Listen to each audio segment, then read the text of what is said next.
In the fard salawat, if you're able to stand and you sit, your salah is batil. In the fard salawat, it is a rukn from the arkan to be in qiyam, to be standing. In nafal salawat, you have the option, even if you are able-bodied, to sit down and make it.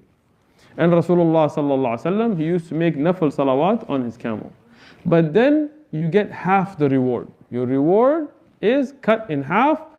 When we get to the issue of folding the hands, in Sahih al-Bukhari, we have the hadith of Salah ibn Sa'ad radiyallahu anhu, that he says we were ordered. When a Sahabi says we were ordered, who is the one giving the order? Rasulullah sallallahu alaihi wasallam.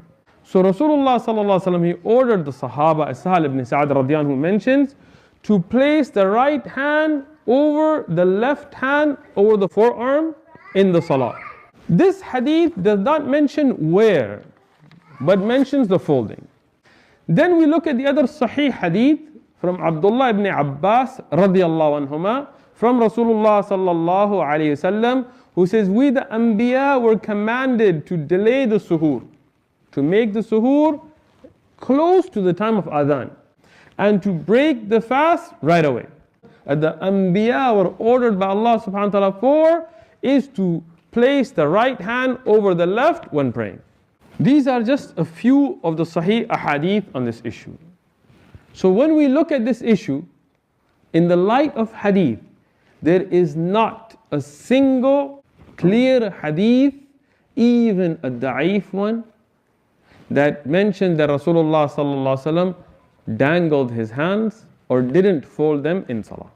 Then it's very clear what the mu'min, no matter what madhab he follows, should do. And some of the people have mentioned that in the Maliki madhab, it is preferred to leave the hands to the sides during salah. When we look in the books of the Maliki madhab, and when we look at the greatest of the ulama that were the direct students from Imam Malik, the majority that we find is opposite to this. Now comes the issue of where to fold. Below the navel, above the navel, on the chest. First issue, is there a difference between men and women in where you fold your hands? No. No hadith on this. Rasulullah sallallahu alaihi wasallam told our ummah, make your salah the way you see me making salah. So unless there is a daleel to show a difference, the ahkam of salah are the same. Like for example, Rasulullah said for the man, when he corrects the imam, what does he do? Subhanallah. What does the woman do? She claps. She doesn't say Subhanallah out loud. Now this is a difference between men and women. But there is a hadith on this. But the regular rule is, if there is no exception, the salah of the man and the woman is the same.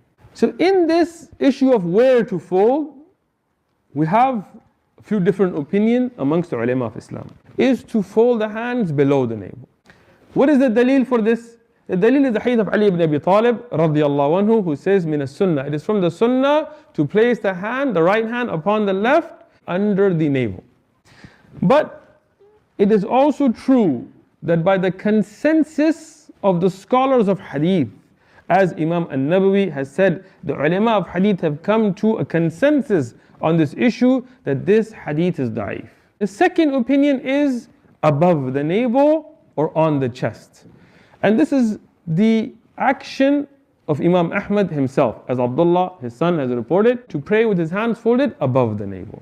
Hanabila take folding of the hands to be in three general locations.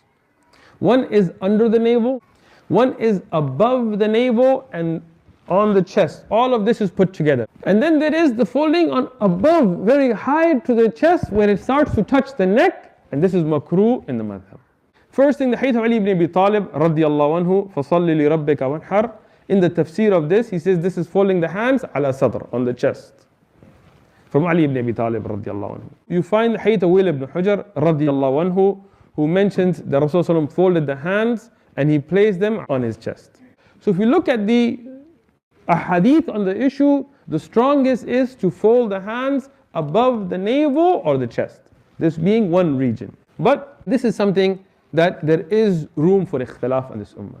If somebody falls below the navel or above the navel or to the chest, we shouldn't make this a point of fighting or dividing the ummah, because this has been reported by ulama. They all have their dalail. What are the strongest and clearest ahadith to fold them above the navel or on the chest?